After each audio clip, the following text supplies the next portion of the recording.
காஞ்சி மகா சுவாமிகள் அருளிய தெய்வத்தின் குரல் பாகம் 1 பகுதி 153 தேவியின் திருவடி தியானம்.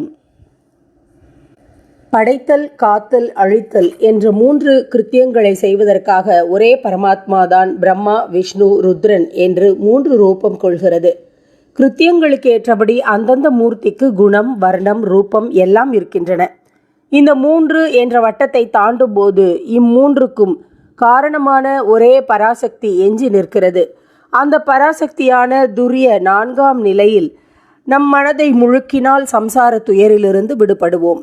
இப்போது இருக்கும்படியான லோக வழியில் இதை பற்றி யோசிக்க சாவகாசம் இல்லை. மந்திர தியானமோ ரூப தியானமோ பண்ணுவதற்கான பக்குவம் இல்லை. ஏதாவது ஒரு மந்திரத்தை ஜபிப்பது, ஒரு உருவத்தை தியானிப்பது என்ற பழக்கம் மனசுக்கு வருவது கொஞ்சம் சிரமம்தான்.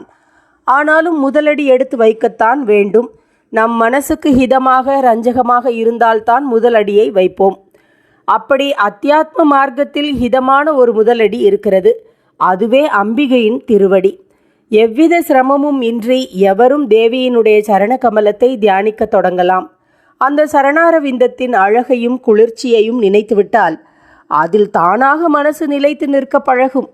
இப்படி எப்போதும் உபாசித்தால் அவளுடைய கடாட்சத்தால் ஜனன நிவர்த்தி ஏற்படும். அல்லது முதலில் அவளது மகிமையை சொல்லும் துதிகளை படிக்கலாம். முதல் படி பாராயணம், அதற்கப்புறம் ஜபம், பின்பு தியானம் பண்ணுவது. அப்படி தியானம் பண்ணும்போது பராசக்தி இந்த உடம்பிலிருந்து உயிர் போகும் தருணத்தில் நான் உன்னையே தியானம் பண்ணிக்கொண்டு உன்னிடமே மீண்டும் சேர்ந்து விடும்படியாக அனுகிரகம் செய்ய வேணும் என்று பிரார்த்தித்து கொள்ள வேண்டும். இப்படி ஒவ்வொரு நாளும் அவளுடைய சரணாரவிந்தத்தை பிரார்த்தித்து வேண்டிக் கொண்டால் உயிர் போகும் தருணத்திலும் அவனுடைய கடாட்சத்தால் அவளுடைய தியானம் வரும். இந்த உடல் போன பின் இன்னொரு உடல் வராமல் அவளிடம் இரண்டர கரைந்து சம்சாரத்திலிருந்து விடுபட்டு பேரானந்தமயமாகி விடலாம். தேவியும் குருவும் ஒன்றே. எனவே இருவரது திருவடியும் ஒன்றே. குரு பாதுகையும் தேவி பாதுகையும் ஒன்றே. குரு பாதுகையை சந்திரமண்டலத்தில் தியானம் செய்ய வேண்டும் என்பது சாஸ்திரம். அமிர்தம் சந்திரனிலிருந்தே பொழிவதாக சாஸ்திரம். சூரியன் சுயமாக பிரகாசத்தை உடையவனாக இருக்கலாம். நமக்கு அவன் ஒளி கொடுக்கிறான் என்றாலும் அவனால் தாபம் உண்டாகிறது, வேர்க்கிறது, தாகம் எடுக்கிறது.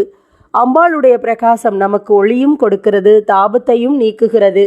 எனவே அது சந்திரிகையின் ஒளி போல இருக்கிறது. தாப சாந்தி பண்ணுவது அமிர்தம். அமிர்தமாக நமக்கு தாபத்தை நீக்கி சாந்தியை கொடுத்து கொண்டு பிரகாசிக்கிறது அம்பிகையின் கடாட்சமும் சரணாரவிந்தமும். உஷ்ண பிராந்தியத்தில் உள்ள நமது தேசத்தில் இருக்கிறவர்களுக்கு குளிர்ச்சியில் ஒரு பிரதி. அவன் குளுமையாக இருக்கிறான், குளுமையாக பேசினான், இப்போதுதான் என் வயிறு குளிர்ந்தது என்று சந்தோஷ விஷயங்களுக்கு சொல்வோம்.